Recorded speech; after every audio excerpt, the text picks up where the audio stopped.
हर वर्ष 5 सितंबर को डॉक्टर सर्वपल्ली राधाकृष्णन के जन्म दिवस को हम शिक्षक दिवस के रूप में मनाते हैं, क्योंकि उनका शिक्षा क्षेत्र को ऊंची ऊंचाई पे लेके जाने के लिए बहुत बड़ा योगदान है। एक शिक्षक का हमारी लाइफ में बहुत बड़ा योगदान होता है, क्योंकि उसके थ्रू ही हमें पता चलता है कि हमें कौन सा रास्ता अपनाना है और हमें अपने मंजिल तक कैसे पहुंचना है। अगर एक शिक्षक को हम ये माने कि उसका हमारे जीवन में क्या महत्वपूर्ण है, तो उसका हम इस बात से अंदाजा लगा सकते हैं, जो कि अलेक्जेंडर महान ने अपने शब्दों में कहा है कि जीने के लिए मैं अपने पिता का ऋणी हूँ और अच्छी जीने के लिए मैं अपने गुरु का। तो इस टीचर्स डे पे हमने अलग अलग स्कूलों में जाके पेरेंट्स के साथ और टीचर के साथ बैठ के एनालिसिस किया कि जो बच्चे स्कूल में अच्छा परफॉर्म नहीं कर पा रहे हैं, उनकी क्या वजह है, क्या उनको कोई बीमारी है, या उनका कोई मेडिकल रीज़न हो सकता है। तो अलग अलग पेरेंट्स ने अपने क्वेश्चंस, जहाँ बोल सकते हैं कि जो उनके बच्चों को प्रॉब्लम है, वो हमें भेजे हैं, जो कि हम स्पेशलिस्ट की हेल्प से उनके जो आंसर है वो आप तक लेके जाएंगे। तो सबसे पहले मैं डॉक्टर मोनिका छाजर, जो कि चैतन्य हॉस्पिटल चंडीगढ़ में पेडियाट्रिशियंस न्यूरोलॉजिस्ट हैं, उनकी हेल्प से हम बताएंगे कि जो बच्चे स्कूल में अच्छा परफॉर्म नहीं कर पा रहे, उनका क्या रीज़न हो सकता है। मैम, पहले तो मैं आपका बहुत बहुत स्वागत करती हूँ। तो मैम, जैसे मैंने बताया कि स्कूल्स में हमने पेरेंट्स के साथ बैठ के एनालिसिस किया है कि जो बच्चे स्कूल में अच्छा परफॉर्म नहीं कर पा रहे हैं, वाकई में उसका कोई मेडिकल रीज़न हो सकता है। तो सबसे पहले जो क्वेश्चन हमारे पास आया है वो शिखा जी का है। वो कहते हैं कि हम रायपुरानी से बिलोंग करते हैं, उनका बेटा 4 साल का है और पंचकुला स्कूल में पढ़ने जाता है। उनके टीचर का कहना है कि उनका बच्चा स्कूल में अच्छा परफॉर्म नहीं कर पा रहा है, लेकिन जब वो घर पे कोई भी क्वेश्चन उससे पूछते हैं तो वो हर एक प्रश्न का इजीली जवाब दे देता है। तो उनको लगता है कि उनका बेटा बहुत इंटेलिजेंट है, लेकिन उनके टीचर से बात मानने को तैयार नहीं है। उनका कहना है कि आपके बच्चे को कोई मेडिकल प्रॉब्लम है। तो मैम, क्या ये बात बिल्कुल ठीक है? हाँ जी, अगर कोई बच्चा स्कूल में अच्छा परफॉर्म नहीं कर पा रहा, तो कुछ क्वेश्चंस हम हमेशा पेरेंट्स से पूछना चाहते हैं। ये क्वेश्चंस होते हैं कि क्या स्कूल में सिर्फ एकेडमिक्स को लेके प्रॉब्लम है या प्रॉब्लम बिहेवियर को लेके भी है। क्या सिर्फ घर में प्रॉब्लम है या स्कूल में प्रॉब्लम है, या दोनों ही सेटिंग्स में there is some issue regarding the performance of the child. And the usual questions are that क्या वो कॉपी करके आ पाते हैं बोर्ड से, क्या वो क्लास में खुद ही नहीं पढ़ते, या he disturbs the other children also in the class. Is he too talkative, is he very fidgety, is it difficult for him to sit in one place. क्या कोई पर्टिकुलर एक सब्जेक्ट में परफॉर्मेंस को लेके इशू है या सारे subjects को लेके इशू है। क्या घर के जो सोशियो कल्चरल एनवायरनमेंट है उसमें कोई प्रॉब्लम्स तो नहीं, क्या बच्चा कोई इमोशनल इश्यूज़ तो नहीं सफ़र कर रहा। ये काफ़ी सारे क्वेश्चंस पूछने के बाद बेसिकली जो कॉमन इश्यूज हैं regarding poor school performance, which could be something like a learning disorder, it could be visual problem, it could be hearing issue, it could be emotional problems because of which the child is not able to do well. It could be something like ADHD, attention deficit hyperactivity disorder, autism, intellectual disabilities. So there are a lot of issues which can contribute to poor school performance of the child in school. So it is always a good idea to consult someone regarding these issues so that they can be tackled and the performance of the child can be improved there. तो next question की तरफ ma'am हम चलते हैं। तो ये question है, प्रवीण मेहरा जी ने मोहाली से पूछा है कि उनके बेटे के टीचर अक्सर ये शिकायत करती है कि एक जगह पे क्लास में टिक के नहीं बैठता है और कहना भी नहीं मानता है, क्लास वर्क भी नहीं करता है। तो इसके क्या कारण और इसका क्या सोल्यूशन हो सकता है? जो इनके कुछ सिम्टम्स हैं बच्चे के, एक जगह पे टिक के नहीं बैठ पाना, कॉन्सेंट्रेट नहीं कर पाना, दूसरों को डिस्टर्ब करना वगैरह। कभी कभी हम देखते हैं कि बच्चों में ये attention deficit hyper activity disorder देखा जाता है, जिसमें बच्चे को अटेंशन इश्यूज होते हैं, एज इन एक जगह पे अपना ध्यान केंद्रित या फोकस कर पाने की difficulty, along with hyper activity, जैसे टिकाव ही नहीं है, they always seem to be driven by a motor, वो हर जगह है, they are too full of energy etcetera. ये सारी जो प्रॉब्लम्स हैं और काफ़ी इम्पल्सिविटी होती है, it is difficult for them to wait for their turn, and because of all these issues, in spite of having a good intelligence, their performance may not be up to the mark. तो definitely इसका solution है, इसकी formal testing है, and after the testing depending on the results management plan can be offered to the child. तो अगला question हम चलते हैं, जो है विशाली जी का चंडीगढ़ से. वो बोलते हैं कि मेरा बेटा 5 साल का है, वो अपने में ही मस्त रहता है, टॉय कार के व्हील को लगातार घुमाता रहता है और एक ही एक्शन को बार बार दोहराता है, तो मेरी किसी भी बात का जवाब नहीं देता. इसका क्या सोल्यूशन हो सकता है? जो ये बच्चे के कुछ सिम्टम्स हैं, अपनी दुनिया में रहना, लैंग्वेज का लेट डेवलपमेंट, स्टीरियोटिपीज, ये सारे कुछ फीचर्स हैं जो इंडिकेट करते हैं ऑटिस्टिक ट्रेट्स को. शायद बच्चे का complete examination obviously is very important. Autism एक प्रॉब्लम है जिसमें मेनली 3 इश्यूज होते हैं: लैंग्वेज डेवलपमेंट डिले होना, सोशल इंटरेक्शन कम होना, और कुछ डिफरेंट तरह के behaviour patterns which can be called as stereotypies. जैसे इन बच्चे में हम सुन रहे हैं कि वो कार के व्हील को रिपीटेडली घुमाते रहते हैं, उसमें बिजी रहते हैं, रिस्पॉन्ड नहीं करते वगैरह वगैरह.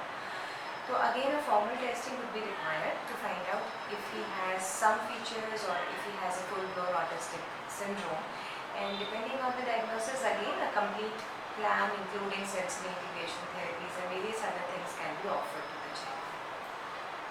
मैम अगला क्वेश्चन है, उनका कहना है कि उनका 5 साल का बेटा है लेकिन वो बोलता नहीं है, पार्क में भी अकेला ही खेलता है. जब कोई बच्चा उसके साथ आके खेलता है तो वो अपना सामान उठा के अपने मदर के पास चला जाता है. तो इसके क्या कारण हो सकते हैं? वो किसी भी बच्चे के साथ खेलने में दिलचस्पी क्यों नहीं दिखाता है? जैसे अभी हमने डिस्कस किया ऑटिज्म के बारे में, जो बच्चे ऑटिज्म या ऑटिस्टिक ट्रेट्स से सफ़र करते हैं वो कम सोशल इंटरेक्शन पसंद करते हैं. उन्हें यूजुअली खुद में रहना अच्छा लगता है, उन्हें सोशल इंटरेक्शन की नीड फील नहीं होती, और साथ में उनका लैंग्वेज डेवलपमेंट भी डिलेड होता है. जैसे ये बता रहे थे कि 5 साल के हो गए हैं और अभी तक स्पीच डेवलप नहीं हुआ. कहीं और भी इसके कारण हो सकते हैं, जैसे कभी कभी हियरिंग इम्पेयरमेंट, सुनने में परेशानी भी डिलेड स्पीच का एक कॉमन कारण है. तो बच्चे की कंप्लीट मेडिकल जांच is very important along with the test to come to a definite diagnosis. अगला क्वेश्चन जो कि सारिका जी का है चंडीगढ़ से, वो बोलते हैं कि जो ADHD होता है, मैम पहले कि आप बताइए ADHD होता क्या है. तो उन्होंने क्वेश्चन पूछा है कि क्या इसका ट्रीट सिर्फ मेडिकेशन नहीं है? ADHD जैसे हम अभी डिस्कस कर रहे थे, attention deficit hyper activity disorder, इसमें 3 मेन इश्यूज होते हैं: poor concentration, hyper activity and impulsivity, है ना. कंसंट्रेशन में दिक्कत, एक किसी बात पे फोकस कर पाने में डिफ़िकल्टी जो चाइल्ड महसूस करता है, और उस वजह से it is very difficult for him to be organized. उनका सब काम थोड़ा हैफिज़ार्ड या डिसऑर्गेनाइज्ड हो जाता है. क्लासरूम में एक बार नोट्स ब्लैक बोर्ड से कॉपी करना भी कभी कभी बहुत मुश्किल होता है, बिकॉज बीच में इतनी सारी और चीज़ें हो जाती हैं डिस्ट्रैक्ट करने के लिए. हाइपर एक्टिविटी, जैसे वो बोलते हैं कि हर थोड़ी देर में उठ के खड़े हो जाना या दूसरों को डिस्टर्ब करना, बीच में बार बार वॉशरूम चले जाना, कभी क्लास के बाहर पहुंच जाना. इम्पल्सिविटी, जैसे टीचर क्वेश्चन पूछ रही है और इससे पहले कि दूसरा कोई कुछ करे, this child would blurt away the answer, है ना, without really waiting for his turn, और it will be difficult for him to play a game like passing on the पाठशाला and so on and so forth. And medication is not the only solution. Behavioral counseling is extremely important both for the parents and the teachers. So a special sort of an environment where there is minimum distraction for the child should be provided to him. His tasks should be divided in various steps so that in between he gets some time for physical activity or physical make-up so that he is able to perform better. So medication is not the only answer to ADHD. There are behavior therapies which are available which again help this children. अगले question की तरफ बढ़ते हैं. उन्होंने बोला है कि मेरा बेटा 5वीं क्लास में पढ़ता है और स्पेलिंग मिस्टेक बहुत करता है और स्पेलिंग को याद करता है, वर्ड नहीं बना पाता है और रीडिंग करने में बहुत दिक्कत आती है उसको. स्टडी में भी उसका कोई खास इंटरेस्ट नहीं है. इसका मेडिकली कारण क्या हो सकता है? कभी हम देखते हैं कि बच्चे लर्निंग डिसऑर्डर या डिस्लेक्सिया से सफ़र करते हैं. लर्निंग डिसऑर्डर बेसिकली एक प्रॉब्लम है जिसमें बच्चे को there is trouble with words. So phonemic awareness is a problem. जैसे हम देखते हैं कि जब भी हम रीडिंग करते हैं तो ऑटोमेटिकली सारे वर्ड्स को हम डिकोड करते जाते हैं अपने ब्रेन में. जैसे हम पढ़ रहे हैं कैट, तो हम क एंड अ कैट डिकोड करते हैं विदाउट इवन रियलाइजिंग इट. ये बच्चों को ये डिकोडिंग में मुश्किल आती है. जो sound relationship है, C मतलब T मतलब etc. can be a problem to this child, leading into reading difficulties and gradual loss of interest.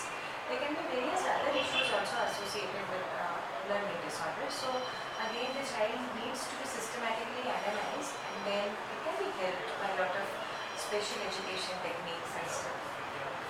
तो एक लास्ट क्वेश्चन मैं अभी पूछना चाहूँगी, अगर कोई ऐसी प्रॉब्लम किसी बच्चे में होती है तो टीचर की क्या भूमिका रहती है इसमें?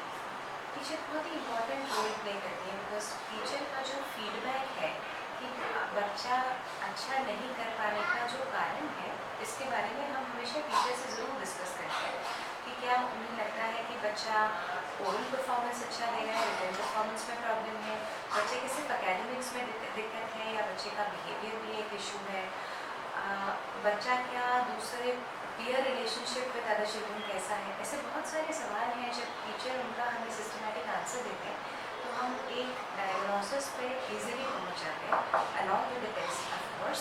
And then even in the management of such children the teacher is very important, because उनका कोऑपरेशन इज़ रिक्वायर्ड। हम अगर उनको कुछ स्पेसिफिक बिहेवियर इंटरवेंशन करने को बोलते हैं तो बिना टीचर के कोऑपरेशन के लिए इट इज़ प्रैक्टिकली इम्पॉसिबल। तो teachers, including special educators and the class teachers in the school, are very important to enhance the school performance of such children. Thank you doctor Monika. मुझे लगता है कि सभी parents को अपने जो भी उनको क्वेरी होगी उनके जवाब मिल गए होंगे, और मैं यही चाहूँगी कि आप इस इन्फॉर्मेशन को आगे से आगे शेयर करें, क्योंकि जो बच्चे, हो सकता है अगर आज आपका बच्चा इस प्रॉब्लम से जूझ रहा हो तो आगे जो और बच्चे जूझ रहे हैं वो भी जल्दी से किसी डॉक्टर को कंसल्ट करके इस प्रॉब्लम का हल ढूंढ पाए। तो अगर आपको लगता है कि ये प्रॉब्लम बहुत ही ज़्यादा क्रिटिकल है, या इसकी और आप इंफॉर्मेशन लेना चाहते हो, तो आप डॉक्टर मोनिका छेजेड जो कि चैतन्य हॉस्पिटल चंडीगढ़ में है, उनकी आप अपॉइंटमेंट ले सकते हो, जहाँ उनको कॉल करके किसी भी तरह का प्रॉब्लम का सोल्यूशन ले सकते हो। तो कॉल करने के लिए आप नंबर नोट कीजिए 0172 508808, और ज़्यादा जानकारी के लिए आप हमारी वेबसाइट chaitanya-hospital.org पे भी लॉगिन कर सकते हैं, और हमारा फेसबुक पेज चैतन्य हॉस्पिटल के नाम से जैसे ही आप सर्च करेंगे कई तरह के ब्लॉग्स और इन्फॉर्मेशन आपको वहाँ पे मिल सकती है। Thank you very much.